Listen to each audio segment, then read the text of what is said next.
사람이 참 안 변해요. 사람이 진짜 안 변해요. 사람이 진짜 안 변해요. 제가 20살 때 신학교 들어갈 때 지금 나이쯤 되면 성자가 돼 있을 줄 알았어요. 예, 근데 똑같아요. 제가 지금 보면 대학교 1학년 때나 지금이랑 똑같은 것 같아요. 저만 그런 것이 아니라 교회 안에서 20년 전에 봤던 집사님, 권사님, 성도님 뭐 다 누구를 봐도 참 진짜 사람이 잘 안 바뀌는 것 같아요. 신기하죠. 그렇게 오랫동안 설교를 듣고 기도하고 공부하고 또 본인도 이렇게 뭐 노력하고 몸부림치는데 사람만큼 안 변하기 참 어려운 게 사람 진짜 안 변해요. 근데 신기한 건 뭔가 하면 또 어떨 때는요 사람만큼 그렇게 무섭도록 빨리 변하는 걸 못 봤어요. 예, 어제까지 그렇게 사랑스러운 눈빛이었다가 갑자기 오늘부터 도끼 눈으로 날 바라보는 그 눈빛. 이렇게 겨울하고 여름 사이에 봄이 있어야 되는데 바로 가고, 여름 사이에 겨울에 가을이 있어야 되는데 바로 가을은 그냥 뭐 적도에서 북극으로, 북극에서 적도로 이렇게 바뀌는 것들을 보면 사람만큼 참 안 변하는 것도 있지만 사람만큼 이렇게 무섭게 빨리 정말 서늘하게 그렇게 변하는 것도 없는 것 같습니다. 그래서 우리는 흔히 세상을 살면서 가장 큰 슬픔 중에 하나가 배신의 슬픔이라 그래요. 돈을 잃은 것, 또 명예를 잃은 것, 건강을 잃은 것 다 큰 건데 그럼에도 불구하고 사람을 잃은 것, 그만큼 참 어려운 것도 없습니다. 근데 이런 배신의 시대에도 끝까지 내 곁에 남아서 나한테 빼먹을 것도 이제 없는데 그럼에도 불구하고 내가 힘들 때, 내가 어려울 때, 참 연약할 때, 약할 때 내 곁을 지켜주어서 의리를 다해주신 이 배신과 의리, 그런 시대에 우리가 살고 있습니다. 오늘 우리 본문의 대강의 줄거리는 이거예요. 나오미가 남편 잃고 두 아들 잃고, 우리가 지난주에 한 여인이 인생에서 짧은 인생에 겪을 수 있는 모든 비극을 다 겪었더니 나오미잖아요.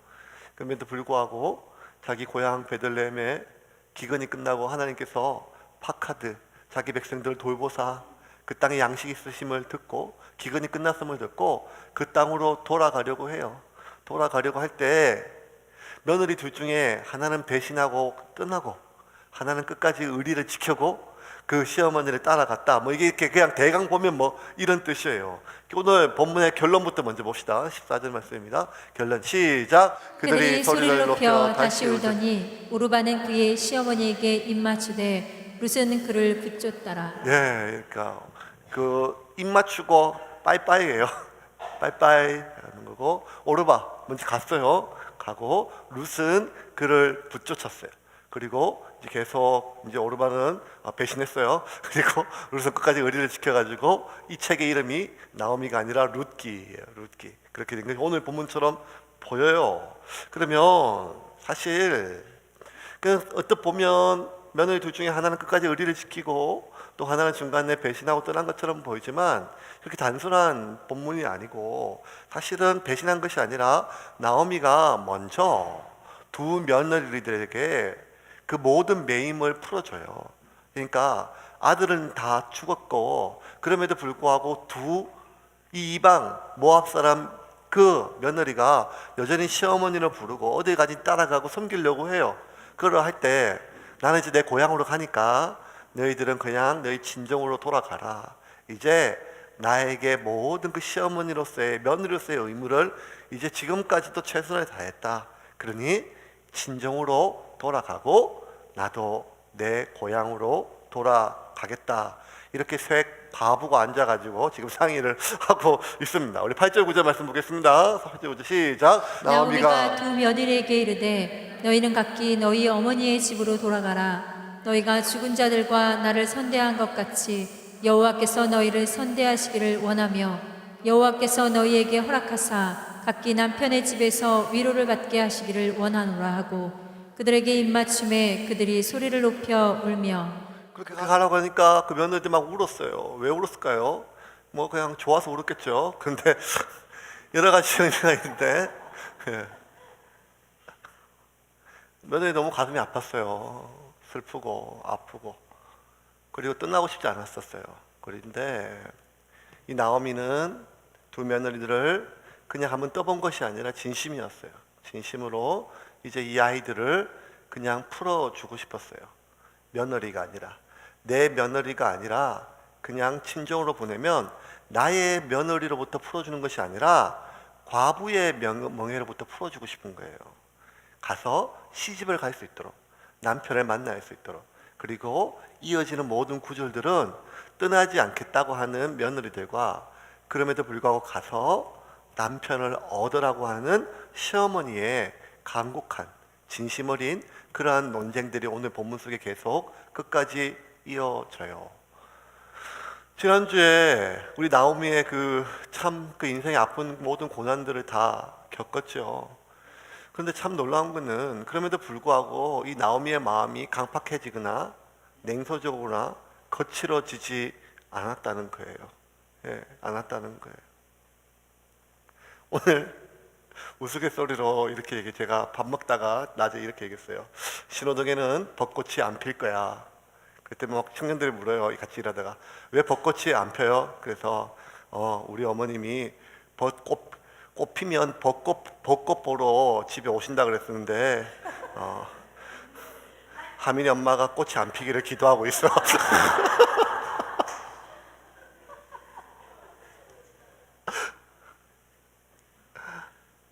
그러니까 이게 뭐 사실 시어머니고 그리고 또 평생 섬겼던 분이지만 우리의 마음속에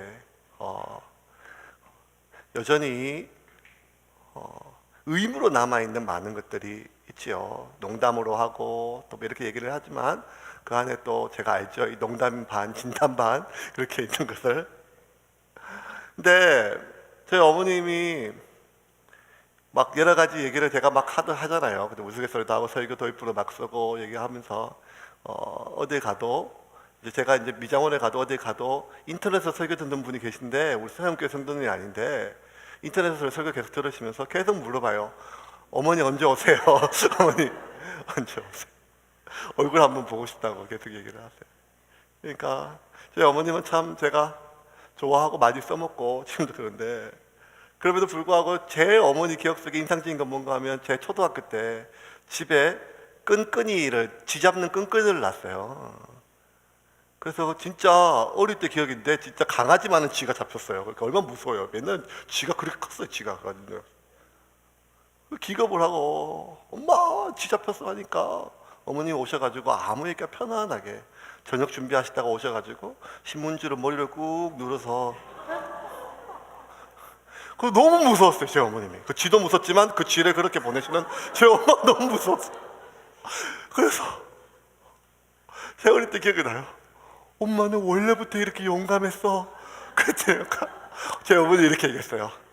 야 나도 어릴 때는 벌레 한 마리도 못 잡았는데 네 아버지하고 살다 이렇게 됐다 이렇게 얘기하죠. 그 자식들 먹여 살리고 고생시키다 보니까 거칠어지고 강해지신 거죠. 모든 어머니들 강해지시고 저희 어머님 강해지셨죠. 나오미 삶이요 강해지는 범위를 넘어서 찢어졌죠. 부서졌어요. 짓이겨졌어요. 그러면 마음이 그 누구도 보드라운 채로 남아있을 수가 없지요. 강팍해집니다. 냉소적이 됩니다.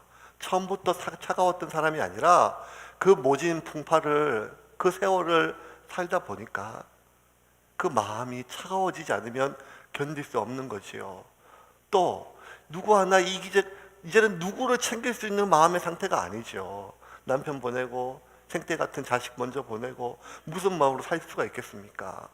그렇게 저주받은 인생처럼 느껴지는 삶 가운데 나오미의 마음이 충분히 이기적으로 강팍해서 냉소적으로 거칠어질 수 있어요. 그리고 그 며느리를 바라보는 시각도 내 생때 같은 내 자식 잡아먹은 것들 이렇게 보일 수 있는 것이 어쩌면 우리에게 있어서 원망이라고 하는 것은 잘못한 사람에게 흘러가기보다는 제일 가까운 사람한테 늘 원망이 흘러가거든요. 엄마들이 스트레스 막 받으면 너무너무 엄마들이 죄책감을 느끼는 게 뭔가면 자기도 모르게 애들한테 화풀이를 해요. 그러고 나면 남편한테 싸웠든지 회사에서 싸웠든지 뭐가 힘들면 너무 힘드니까 그러다 애가 조금 하면 평상시 때는 이쁜 행동도 너무 밉고 너무 귀찮아서 애한테 성질을 내고 나오면 밤새 울다가 잠든 아이를 보면 내가 나쁜 엄마 같고 내가 참 못된 사람 같고 내가 아이에게 큰 상처를 준 것 같아서 더 속상하고 그러면 이게 인간이란 것이요. 그 원망이란 것이요. 그 화가 잘못한 그 대상한테 하기보다는 어쩌면 가장 가까이 있는 사람한테 흘러가는 것이 어쩌면 우리가 살면서 많이 경험했지 않겠습니까? 그렇다면 지금 나오미에게 있어서 두 며느리가 아들을 죽은 건 아니고 잡아먹은 것도 아니지만 그럼에도 불구하고 이제는 나의 이 원망, 이 분노, 이 슬픔, 이 고통을 쏟아낼 때가 어디 있겠어요? 죽은 남편한테, 죽고 살아신 아들들한테 하겠어요. 그런데 이 나오미는 마지막까지 남겨진 두 며느리에 대해서 끝까지 그들을 사랑하고 아껴주고 그들의 마음을, 그들의 남은 삶을 지켜주려고 하는 따뜻한 마음이 나오미의 마음 가운데 진심으로 이어지고 있습니다. 그래서 8절에 이렇게 얘기를 해요. 8절에 같이 읽겠습니다. 시작. 나오미가 두 며느리에게 이르되 너희는 각기 너희 어머님의 집으로 돌아가라. 너희가 죽은 자들과 나를 선대한 것 같이 여호와께서 너희를 선대하시기를 원하며. 자, 나오미와 며느리에게 이르되 너희는 각기 너희 어머니의 집으로 돌아가라. 친정으로 가란 말인데 이 너희 어머니의 집이란 말은 잘 안 써요. 왜냐하면 친정의 그 당시에 히브리어 원래 문장은 아비의 집이에요. 그러니까 벳이라고 하는 히브리어 단어가 집이거든요. 그리고 히브리어 중에 엄마, 아빠 이게 이 한국말하고 비슷한 게 있어요. 아버지는 아부예요, 아부. 그리고 엄마란 말은 임마예요. 임마가 엄마예요, 임마. 그런데 원래는 아버지에 가라, 벳 아브, 너희 아비의 집으로 가라가 맞는데 벳 임마라고 왔었어요. 벳 임마, 어머니의 집은 언제만 쓰는가 하면 표현 중에 결혼을 결정하고 결혼과 관련된 그 모든 일정을 논의하는 공간을 그냥 집이라 안 하고 어미의 집에서 해라 라고 이 뜻이에요. 그러니까 지금 너희는 너희 어머니의 집으로 돌아가라 이 말은 단순히 친정으로 가란 말이 아니라 가서 결혼을 준비하라는 거예요. 남편을 구하라는 거예요. 남편의 새로운 가정을 꾸리라고 하는 말이에요. 그러면서 그게 지금 아들 일찍 보낸 시어머니가 며느리한테 하는 진심이에요. 그러면서 너희가 죽은 자들과 나를 선대한 것 같이, 뭐라고 하면 너희가 여기 죽은 자들 누군가 하면 자기 남편을 뜻하는 것이 아니라 죽은 두 아들이에요. 그러면서 너희가 죽은 내 아들에게 선대했다. 그리고 나 역시 너희가 선하게 대했다. 이 선대하던 단어로 헤세드라고 하는 단어를 썼어요. 헤세드란 말 들어봤죠? 헤세드. 하나님의 인자하심, 자비하심, 인애하심 뭐 이럴 때 헤세드예요. 헤세드는 여러 가지 단어로 번역될 수 있어요. 자비, 인자, 긍휼, 사랑, 충성. 근데 그 모든 것을 아우르는 공통적인 하나의 문맥이 무엇인가 하면 그럴 필요가 없음에도 불구하고 사랑하는 거예요. 그럴 의무가 없음에도 불구하고 도와주는 거예요. 그럴 의무와 모든 관계가 없음에도 불구하고 그를 안 그래도 되는데도 불구하고 끝까지 도와주는 것, 아껴주는 것, 그것이 바로 헤세드예요. 그러니까 보통은 하나님이 인간에 대해서 했을 때 헤세드라 그래요. 하나님, 헤세드 하나님이니까. 그런데 지금 이 나오미는 두 자부들에게 뭐라고 하면 네가 죽은 내 아들들과 나에게 헤세드 했다는 거예요. 선하게 대했다는 거예요. 그러니 이 나오미는 끝까지 이 두 며느리에 대한 마음이 진심이고 아껴주고 싶은 마음이에요. 이거를 진심이 느껴지지요. 그러니 두 며느리가 이 이야기를 듣고 너무너무 슬펐어요. 어떻게 우리가 떠날 수가 있겠습니까? 하면서 여호와께서 너에게 허락하사 각기 남편의 집에서 위로를 받게 하고 너희들 위로를 받고 이 말은 뭔가 하면 나는 이제 살면서 위로받을 수 있는 모든 기회는 끝이 났다. 그러니 너희라도 가서 이제 새로운 삶에서 남편 그늘 아래서 그렇게 남편과 자식 그늘 아래서 위로받고 보호받고 살아라 하고 그들에게 입을 맞췄어요. 이별이에요. 나오미는 이별을 했어요. 그런데 그들이 소리를 높여 울면서 그럴 수 없다고. 그럴 수 없다고. 저희는 어머님을 떠날 수 없다고 소리를 높여서 그렇게 이야기를 했습니다. 진심이죠. 이거는 나오미가 남편과 자식을 잃었고 홀로 남은 그 모든 삶의 슬픔과 고통과 서러움과 비참함을 누구보다 알기 때문에 그 고통을 나눠지는 것이 아니라 이 고통으로부터 이 두 며느리를 분리시키고 싶었던 거예요. 그래서 보냈습니다. 그랬더니 소리를 높여 울고 떠난 것이 아니라 두 며느리 둘 다 아니다, 그럴 수 없습니다 하고 끝까지 남기를 원했어요. 10절입니다. 같이 읽겠습니다. 10절입니다. 10절 말씀 같이 시작. 나오미에게 이르되 아니니이다. 우리는 어머니와 함께 어머니의 백성에게로 돌아가겠나이다 하는지라. 아니니이다. 우리는 어머니와 함께 어머니의 백성으로 돌아가겠나이다. 자, 지금 나오미는 이 며느리의 마지막 남은 매임을 풀어줘요. 이제 며느리 충분히 노릇했다. 가서 새롭게 시집가란 말은 새로운 시어머니를 만들라는 말이거든요. 나와의 모든 의무, 관계, 그거 이제, 그리고 그거 내가 먼저 끊었으니 죄책감까지 없이 너희 선대했다, 했어도 했다, 다 했다, 넘치게 했다. 그러니 너희 인생 살으라고 끊어줘요. 모든 매임을 풀어줘요. 그런데 입을 맞췄다는 것은 공식적으로 끊었어요. 탯줄 끊듯이. 그런데 두 며느리가 그 끊긴 탯줄을 부여잡고 다시 매면서 그럴 수 없습니다. 우리는 어머니와 함께 어머니의 백성으로에게 돌아가겠습니다. 어머니의 백성에게 돌아가겠습니다. 그 땅으로 가겠습니다. 그 땅이지 무엇인지 그 백성들이 누구든지 중요한 게 아니라 그 땅이 어머니가 사시는 땅이라면 그 땅이 제 땅이고 그 백성들이 어머니가 사시는 곳의 백성들이라면 제 백성입니다. 그러니 저희는 어머니와 연을 끊지 않겠습니다. 돌아가겠습니다. 그 끊어졌던 모든 끈을 다시 탯줄을 이어요. 어머니 스스로 끊어졌던 모든 의무를 다시 스스로 다시 자기가 메어요. 이게 참 루키는 1장부터 너무 슬프고 또 감동적인 이야기들이 계속 지속이 돼요. 이 세상 살다 보면요, 모든 관계가 사실 이익과 관련된 관계들이 참 많지 않겠습니까? 그러면 시어머니라고 하는 말은 남편과의 관계 속에서만 형성되는 어머니잖아요. 그런데 그 시어머니에서 시가 없어졌어요. 남편이 없어졌기 때문에 그 모든 의무가 사라져요. 그리고 어머니가 먼저 끊어졌어요. 근데 그럼에도 불구하고 이 며느리가 있는 마음들은 보통 마음은 아니라는 거예요. 왜냐하면 2000년이 지난 지금도 고부간의 갈등, 그리고 시댁과 관련된 모든 것들은 깊은 의무로 다가오기 때문입니다. 몇 년 전에 한국일보 연재에 이재현 씨가 유행어 사전이라고 하는 칼럼, 그 고전 칼럼란이 있어요. 그게 뭔가 하면 현대사회에서 유행되는 유행어, 신종어의 그 사전적 의미들을 이렇게 정의해 주는 것이에요. 그 중에 하나가 한 꼭지 제가 봤는데 설교 준비하면서 보니까 시월드라고 하는 단어가 있죠. 시월드.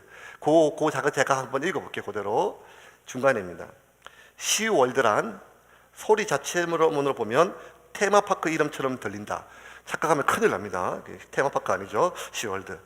시월드란 말은 결혼한 여성의 입장에서 과거에 시댁이라고 불렀던 것이 알고 보니까 같은 세계 안에 있는 어떤 다른 집이 결코 아니라 아예 전혀 다른 세계. 그러니까 시자로 돌림자로 쓰고 있는 다른 종족의 사람들, 즉 이제 여기 시아버지 제가 바꿔서 했는데 원래는 그 단어가 있다고요. 시아버지, 시어머니, 이상한 단어, 시어머니, 시누이, 다른 말들이 있는데 제가 조금 설교 쓰기 어려워요. 그렇게 했습니다. 그래서 살고 있는 세계라는 통찰을 강조하고 있는 것이다. 온통 지뢰밭인 시월드에서는 성격 좋고 능력 있고 똑똑한 여성들도 끊임없이 시친묘와 비교당하며, 여기서 시친묘는 시어머니 친구 며느리를 뜻합니다. 시친묘와 비교당하게 되며 마침내 이 세계에서는 모든 사람이 서로를 끊임없이 피곤하게 만들거나 크고 작든 서로를 학대하고 서로 상처를 입히게 된다. 중간 또 생략하고, 어차피 오늘날 한국의 시월드에서 모든 사람은 상처를 주고 받을 수밖에 없다. 이 세계에서는 단지 성별이나 세대라는 관점에서만 문제가 있는 것이 아니다. 이 세계에는 그 밖에도 노동, 계급, 재산, 지역, 나이 등의 다른 여러 요인들이 있어 수직적인 것과 동시에 수평적인 것이 얼기설기 짜여 있으며 가족사에서 폭력적인 정서로 얼룩져 있는 세계다. 물론 상당수의 정말 진짜 딸 같은 며느리, 또 어머니 같은 시어머니, 정말 더 오히려 아들보다 더 친하고 딸보다 더 가까운 그런 아름다운 가정들이 많이 있죠. 하지만 또 반면에 상당수의 관계들이 이렇게 얼룩지고 부담과, 그러니까 한 가지로 의무라는 거죠, 의무. 그래서 이혼이 굉장히 높은데 이혼 사유 중에 시댁과의 갈등이 큰 부담을 차지한다는 것입니다. 이게 참 쉽지 않은 문제라고 하는 거죠. 그것이 언젠가 하면 2018년, 2019년 대한민국도 이러할진데 수천 년 전, 그것도 그 고대 근동 지역에서 며느리, 여자의 삶을 아예 인정하지 않았던 그곳에서 며느리의 의무는 얼마나 가혹했고 시어머니의 그 책임과 모든 권한을 얼마나 과중했겠습니까? 근데 그럼에도 불구하고 그 모든 의무로부터 자유롭고 싶은 마음이 누구보다 강했을 것인데도 불구하고 시어머니 스스로 끊어줬던 모든 그 탯줄을, 그 매임을 이 두 며느리는 스스로 다시 잊고 나는 당신과 함께 당신이 가는 곳에서, 당신이 죽는 곳에서 그렇게 살다가 죽겠습니다 라고 하는 이 고백은 결코 쉬운 고백이 아니라고 하는 것입니다. 더군다나 이 룻과 그리고 이 오르바는 모압 사람이고 아직 하나님에 대한 어떤 신앙이나 이런 것이 아니라 오직 자기의 남편, 얼마 살지도 못했던, 자식도 만들 시간이 없을 만큼 결혼을 하자마자 금방 죽은, 얼마 살지도 못했던 그 남편의 어머니란 이유만으로 자신의 남은 모든 삶을 그 삶의 비바람에 맨살 그대로 노출시키는 각오를 하는 것은, 이 당시 룻과 오르바의 나이 예상 차이가 14세에서 17세 사이거든요. 14세에서 17세 사이예요. 우리 하민이보다 4살이나 2살이 적어요. 근데 그럼에도 불구하고 이 아이들이 이런 생각을 하고 이런 고백을 했다는 것은 참 아름답지만 슬픈 그런 현실일 수밖에 없습니다. 우리가 이렇게 벗어나고 싶은 마음은 꼭 며느리만 그런 것이 아니라 내 의무로 점철되어 있는 모든 관계로부터 벗어나고 싶어요. 더 이상 당신의 부하 직원이고 싶지 않고, 더 이상 당신의 군대에서, 학교에서, 어떤 관계에서, 심지어 학교 안에 또래 집단에서 누군가의 강자와 약자 사이에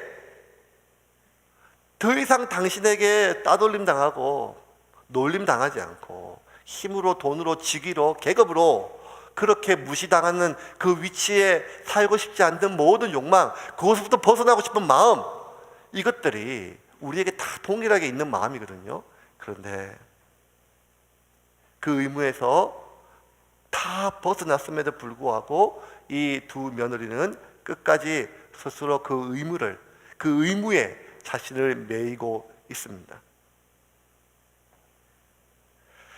그렇게 다시 매이니까 나오미가 더 적극적으로 그들의 매임을 끊어줘요. 11절과 12절입니다. 11절 같이 한번 볼까요? 같이 읽겠습니다. 시작. 나오미가 이르되 내 딸들아 돌아가라. 너희가 어찌 나와 함께 가려느냐. 내 태중에 너희의 남편 될 아들들이 아직 있느냐.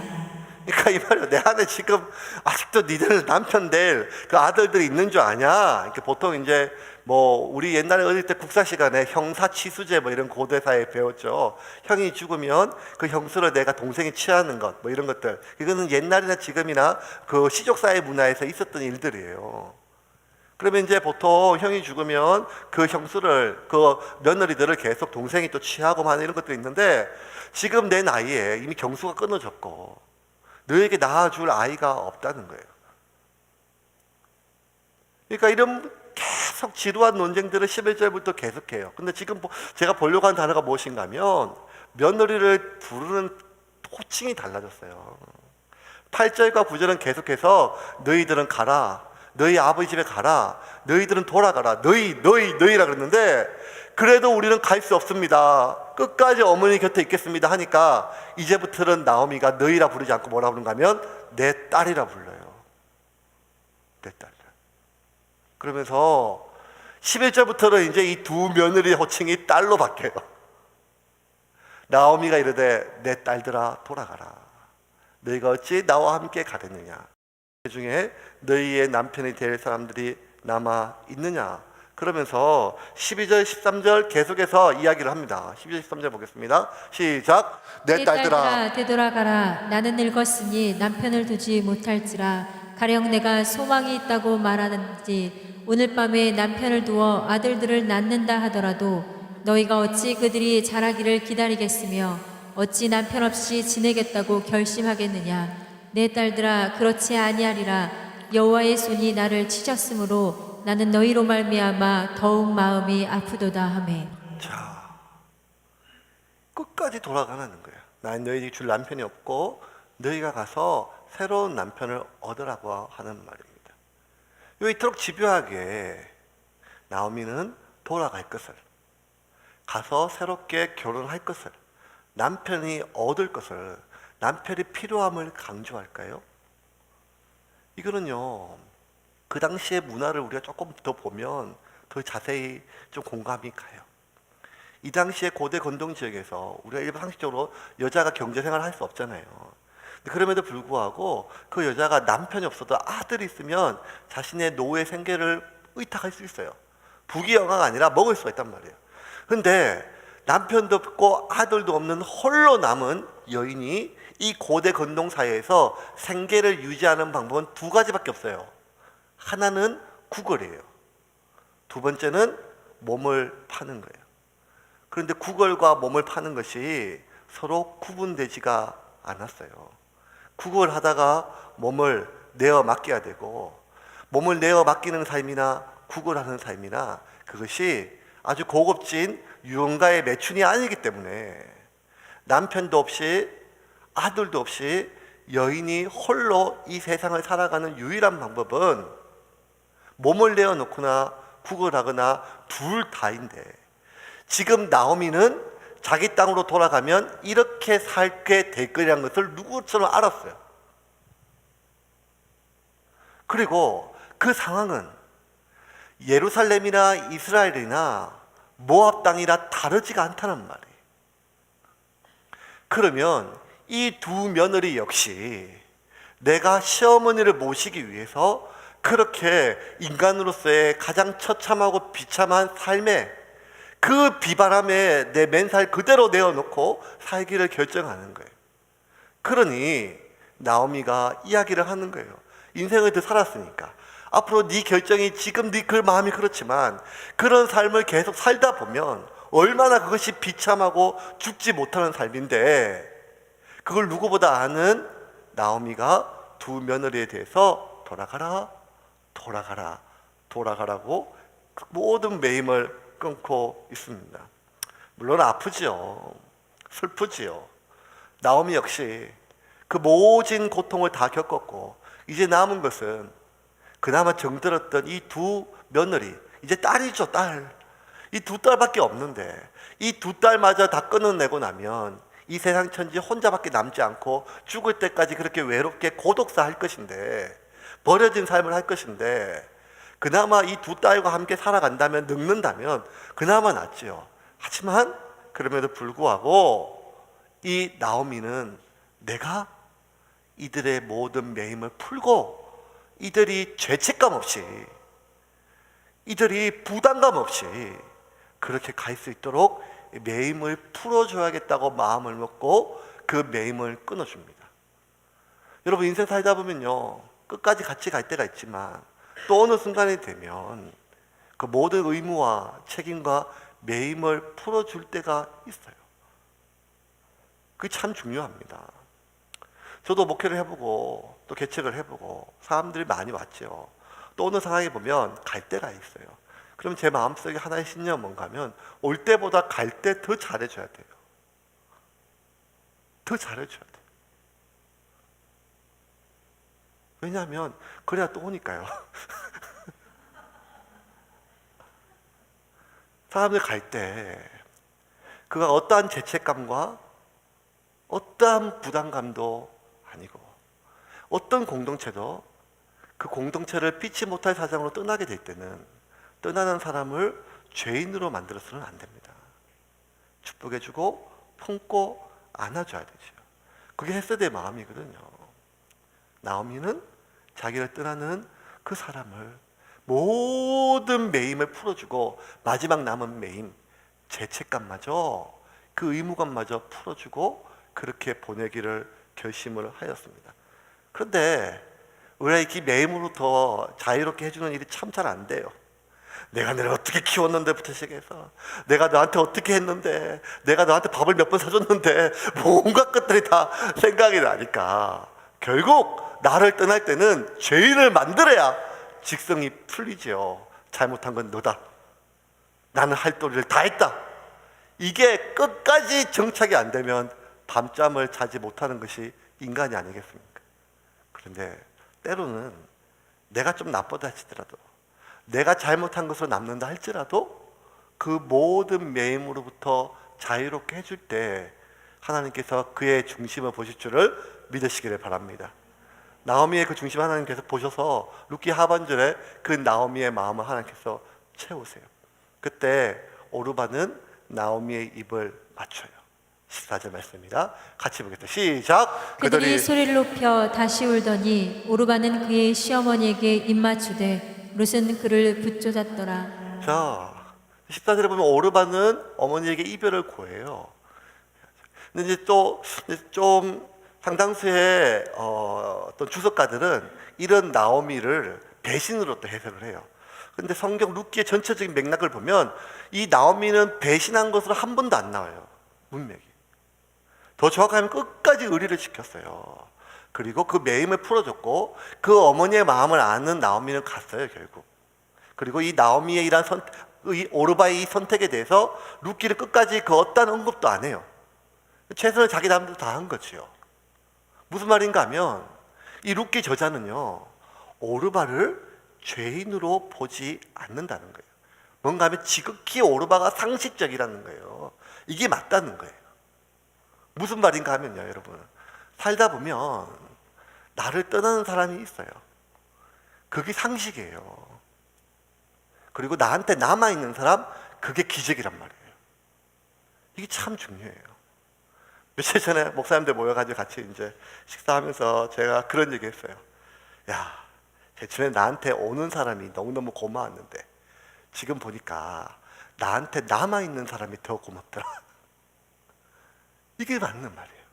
여러분, 인간은요, 그 가까이 있으면 그 냄새와 인간의 채취와 그 기질과 성격과 이 모든 것들이 서로 사랑해서 결혼했음에도 불구하고 철천지 원수로 갈라지는 것이 인간의 생리인데 10년, 20년, 5년, 몇 년 동안 같이 그것이 교회든 그것이 직장이든 그것이 학교든 동네든 무엇인지 심지어 가족이라 할지라도 같이 지내다 보면 얼마나 많은 갈등이 있고 서로에게 상처가 되겠어요. 그런 말이 있잖아요. 오래 쓴 모든 물건에는 생채기가 있다. 오래된 물건에는요, 다 생채기가 있고 상처가 있어요. 오래된 관계는 다 그렇단 말이에요. 그렇다면 그 관계 속에서, 그 갈등 속에서 나를 떠나는 것, 그것이 밤잠을 못 잘 정도의 배신이 아니라 그게 정상이라고요. 그렇게 마음을 먹어야 돼, 우리는. 그게 당연해요. 떠나가는 것이 당연하고 남아있는 것이 기적이란 말이에요.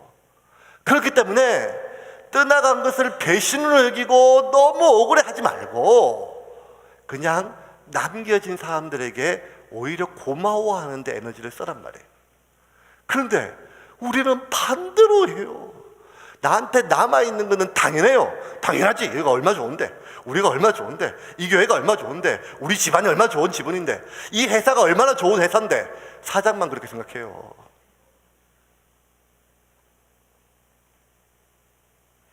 남아있는 것은 당연하게 여기고 떠나간 것을 오히려 이상히 여기면 우리의 인생이 그때부터 얼마나 피곤해지는지 모릅니다. 오르바는 입을 맞추고 떠났어요. 그거 당연해요. 그게 인간의 상식적인 거예요. 그리고 룻이 기적인 거예요. 룻은 남아서 그의 시어머니에게 룻은 그를 붙쫓았더라. 이 붙쫓았다는 말이 다바크란 말인데 끝까지 그를 따르고 섬기고 봉사했다는 말이에요. 그런데 여기서 다바크 붙쫓았다는 말은 이제 이 룻의 모든 의무가 사라졌음에도 불구하고 끝까지 나오미를 시어머니로 어머니로 섬기기를 결심하고 그의 남은 모든 삶을 봉사했단 말이에요. 그게 바로 헤세드인 거죠. 끝까지 이 룻은 헤세드의 마음을 이어갔다는 것입니다. 말씀을 좀 정리하겠습니다. 오늘은 우리에게 주셨던 이 말씀 중에 주제주가 하나입니다. 매임입니다. 매임. 우리의 삶을 꼼짝 못하는 매임이 있어요. 죄의 매임, 욕망의 매임, 의무의 매임, 모든 관계에 힘들고 묶여있는 매임들이 참 많죠. 예수님도 이 땅에 우리에 있는 모든 묶임을 풀어주시기 위해서 우리 땅에 오셨습니다. 그리고 십자가에서 죽으셨어요. 우리를 자유케 하기 위해서. 그러므로 그 모든 의무와 그 모든 불편한 관계로부터 우리가 자유롭고 싶은 욕망은 잘못된 것이 아니에요. 어쩌면 당연하지요. 그런데 문제는 그 모든 매임이 다 나의 숨통을 죄고 나의 모든 삶을 묶는 것은 아니란 말이에요. 때로는 우리가 모든 의무가 사라지고 그렇게 할 필요도 없음에도 불구하고 내 스스로 그 매임에 남아 있어야 될 삶이 때로는 있다는 것입니다. 예수님이 그러하셨습니다. 예수님이 마지막 십자가에 달려 죽으신 것은 십자가에서 못 내려와서 죽은 것이 아니라 천지를 창조하시고 그 모든 그 하늘에 있는 모든 것을 부수고 깨실 수 있는 그 권세를 가진 예수님이 그 23cm도 안 되는 못조각 따위에 묶여 있으실 분이 아니셨죠.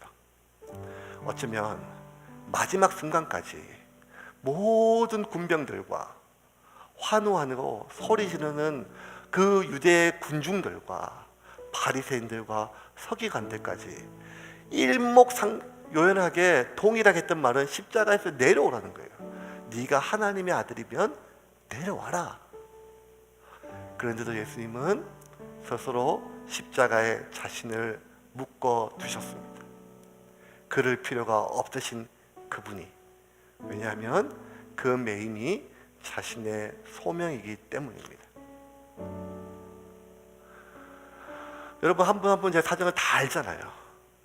다 알잖아요. 깊이 있게 알잖아요. 제가 그런 기도해요. 하나님 이 매임을 좀 풀어주세요. 그게 자식이든 그게 부모든 그게 직장이든 그게 교회든 그것이 무엇이든지 간에 하나님 이 의무 때문에 숨도 못 쉬고 죽으려고 하고 살지도 못하는 이 사람으로부터 좀 자유로울 수 있도록 하나님 문제를 해결해 주든지 아니면 문제를 가져가 주십시오. 무서운 기도죠. 저도 그렇게 기도하고 그게 또 제 진심이에요.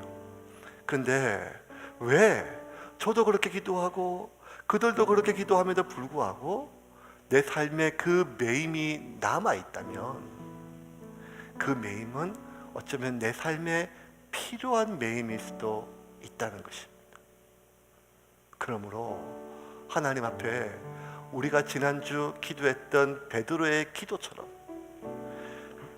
내게 능력 주시는 자 안에서 내가 모든 것을 할 수 있는 능력은 내게 능력 주시는 자 안에서 모든 것을 겪을 준비가 되었음을 뜻하는 것임을 믿으시기를 바랍니다.